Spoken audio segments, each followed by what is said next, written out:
Bienvenidos a la tercera parte de esta lección en la cual te explicaré una versión del problema productor-consumidor utilizando semáforos, así como una versión más compleja de este problema. Consideremos nuevamente la situación con dos procesos, PRD y CNS, cada uno de los cuales puede acceder al mismo buffer que hemos llamado BUF. El proceso PRD producirá valores y los almacenará en BUF para ser utilizados por CNS. Y el proceso CNS leerá los valores de BUF y los usará o consumirá de alguna manera sobre la que no tenemos por qué ser específicos. CNS no debería intentar leer un valor de BUF hasta que PRD haya colocado un valor allí. Y PRD no debería intentar almacenar un nuevo valor en BUF hasta que CNS haya eliminado cualquier valor anterior. Esto lo vimos anteriormente y lo explicamos. En este ejemplo usaremos dos semáforos, Writer inicializado en 1 y Reader inicializado en 0. Podemos enfrentar esta situación del problema productor-consumidor utilizando los siguientes procedimientos. Acá tenemos el algoritmo del procedimiento PRD, el cual tiene como parámetro parval. Este procedimiento comienza con una llamada a P con el semáforo writer, luego a BUF le asigna parval, invoca al procedimiento start procedure CNS, reader, es decir, invoca al operador o al procedimiento V con el semáforo reader y en del procedimiento. Y el algoritmo del procedimiento CNS es el siguiente. Comienza con una invocación a P. Acuérdense que P y V son operadores que hemos definido anteriormente, que forman parte del tipo de datos abstractos que contiene la variable o semáforo y los dos operadores P y V. Entonces comenzamos otra vez la primera sentencia, PReader, luego useValue, que es otro procedimiento que se invoca con el parámetro BUF, que es el buffer, VWriter, es decir, se invoca al operador V con el semáforo writer y en procedure CNS. Con los procedimientos anteriormente descritos, PRD y CNS, cuando un proceso externo proporciona un valor al parámetro parval y ejecuta PRD parval, que vimos que es la invocación al procedimiento PRD, el procedimiento PWriter establece el semáforo writer en 0, por lo que PWriter bloqueará cualquier intento adicional de ejecutar PRD hasta que se ejecute VWriter. A continuación, PRD ejecuta BUF igual parval y luego start procedure CNS. Fíjense que estoy siguiendo los pasos del algoritmo de PRD. La primera sentencia en CNS es PReader, pero el reader se inicializó en 0, por lo que CNS no puede continuar hasta que se haya ejecutado VReader. Pero no queremos que el procedimiento CNS se ejecute hasta que el procedimiento PRD haya almacenado un valor en BUF, que es lo que queremos. ¿Para qué? Para que el procedimiento CNS pueda consumir ese valor. Por tanto, solo después que PRD ejecute a BUF le asigno parval, PRD ejecutará VReader. En este punto, los intentos adicionales de los procesos para ejecutar PRD seguirán bloqueados por el semáforo writer y permanecerán bloqueados hasta que CNS haya procesado el valor en BUF y ejecutado VWriter. Esta es la manera como estos dos procedimientos, PRD y CNS, se ejecutan concurrentemente. Y fíjense que en este caso hemos utilizado varios semáforos. La secuencia del procedimiento PRD, PWriter, hasta que llegamos a PRD, es decir, el procedimiento PRD ejecuta PWriter hasta que ejecuta Start Procedure CNS y CNS tiene VWriter. Esto establece una región crítica en la que ninguna nueva instancia del procedimiento PRD puede comenzar a ejecutarse. Repito, tenemos PRD, la primera sentencia de ese procedimiento es PWriter. Después, la segunda sentencia, buff le asigno parval. La tercera sentencia, Start Procedure, CNS. Y luego comienza a ejecutarse CNS y la tercera sentencia de CNS es VWriter. Esto es lo que establece, esta secuencia es lo que establece la región crítica, en la que, repito, ninguna nueva instancia del procedimiento PRD puede comenzar a ejecutarse. De manera similar, la secuencia CNS per reader, que es la primera sentencia del procedimiento CNS, seguimos esa secuencia, PRD BReader, establece otra región crítica. Está asegurándose de que solo una instancia de CNS pueda acceder al buff en cualquier momento, que eso es lo que queremos, que solamente una instancia pueda acceder al buffer en un momento determinado, tanto para asignar un valor como para consumir el valor. Entonces, estas dos secuencias son las que definen o establecen la región crítica. Consideremos ahora un sistema más complejo. Tenemos un sistema que en lugar de tener un solo buffer para almacenar un valor, puede tener una cantidad de recursos que pueden asignar a los procesos o que se pueden asignar a los procesos y desasignar, o sea, quitar cuando el proceso termina de usarlo. Por ejemplo, las diversas páginas de memoria RAM en un sistema de paginación. Este sistema de paginación será explicado posteriormente en este curso.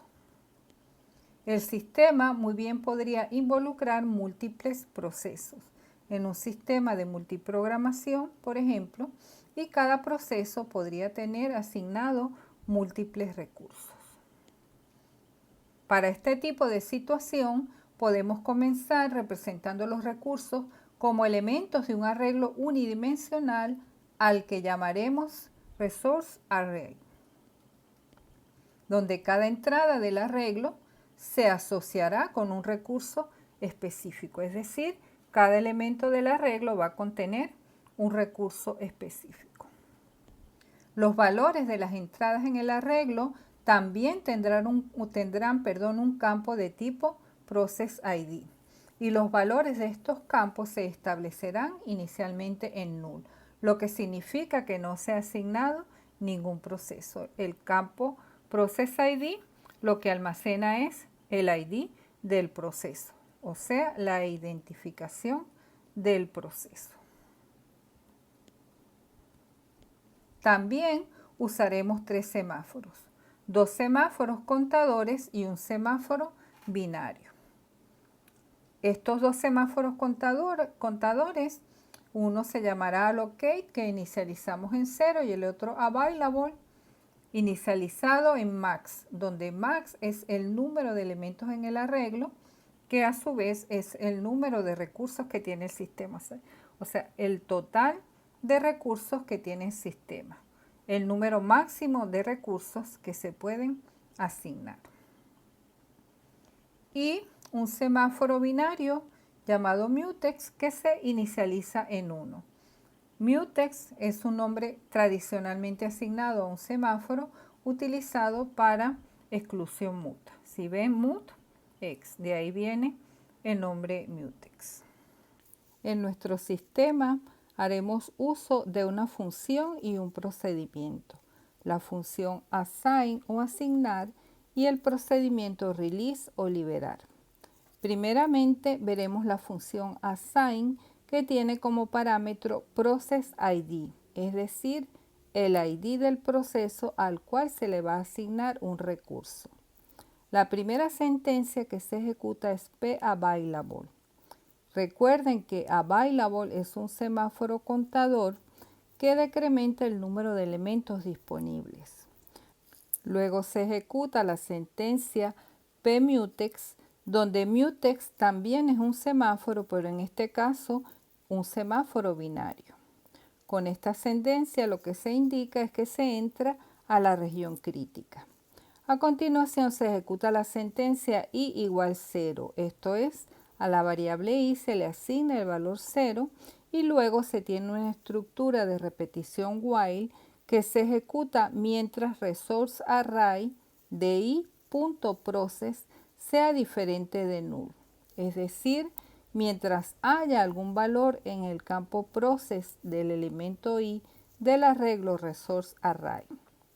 Como se puede observar, los elementos de este arreglo son de tipo estructura, cuyos campos son de diferentes tipos de datos.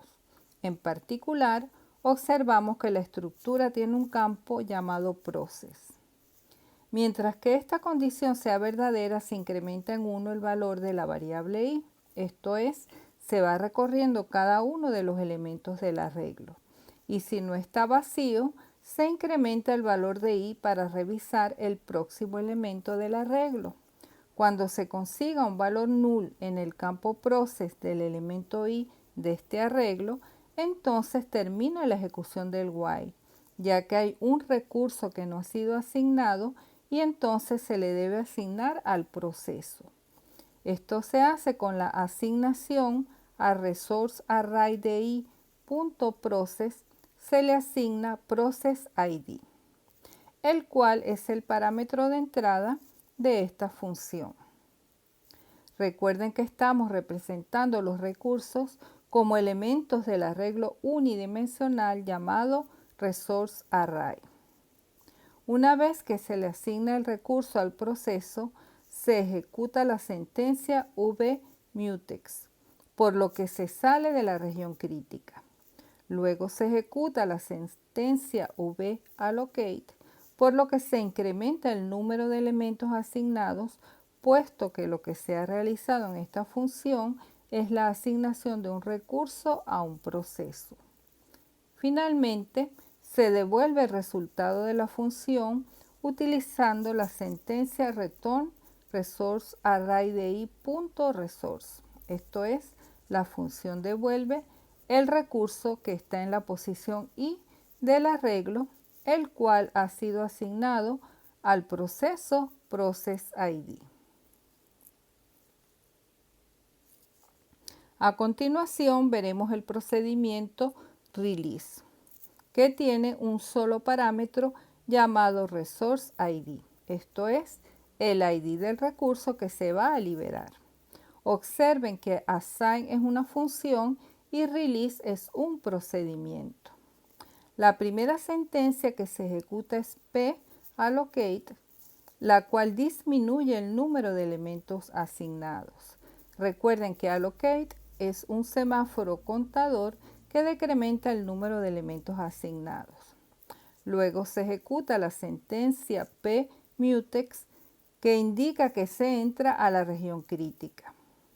A continuación se ejecuta la sentencia i igual 0, esto es, a la variable i se le asigna el valor 0 y luego se tiene una estructura de repetición while que se ejecuta mientras resource array de i.resource sea diferente de resource ID, es decir, mientras no se encuentre en el arreglo el recurso resource ID. Aquí observamos que la estructura tiene un campo llamado resource, además del campo process que vimos anteriormente.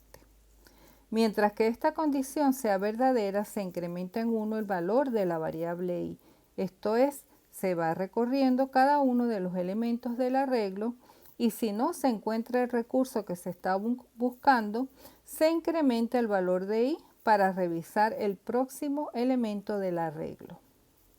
Cuando se consigue el recurso en el campo resource del elemento i de este arreglo, entonces termina la ejecución del while y se debe liberar el recurso. Lo que se hace con la asignación a resource array de i.process se le asigna el valor null, es decir, el proceso ha liberado ese recurso. Recuerden que estamos representando los recursos como elementos del arreglo unidimensional llamado resource array.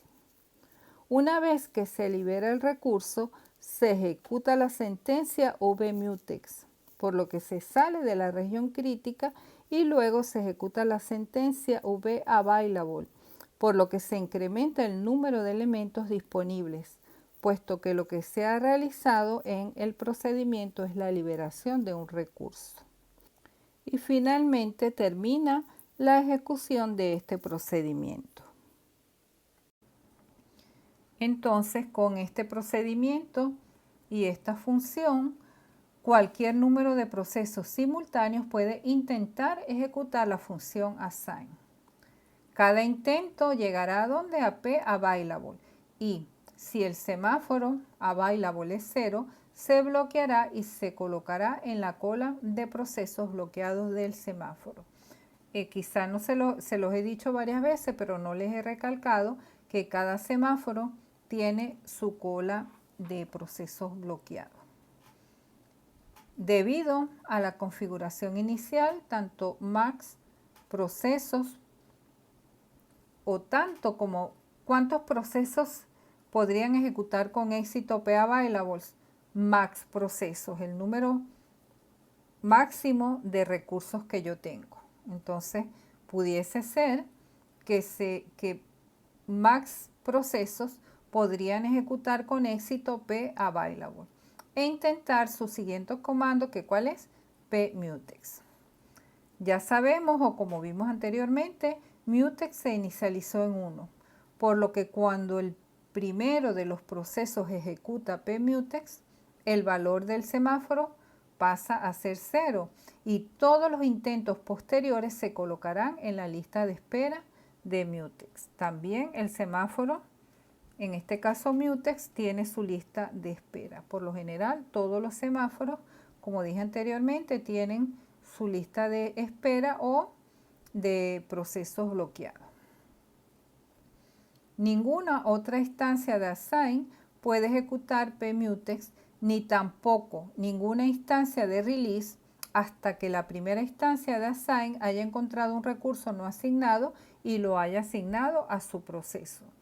Que eso es lo que hacemos con el primer while, el while de la función assign. Buscamos y cuando conseguimos que hay un proceso disponible, un recurso disponible, se le asigna al proceso con la sentencia resource array de i.process igual a process id.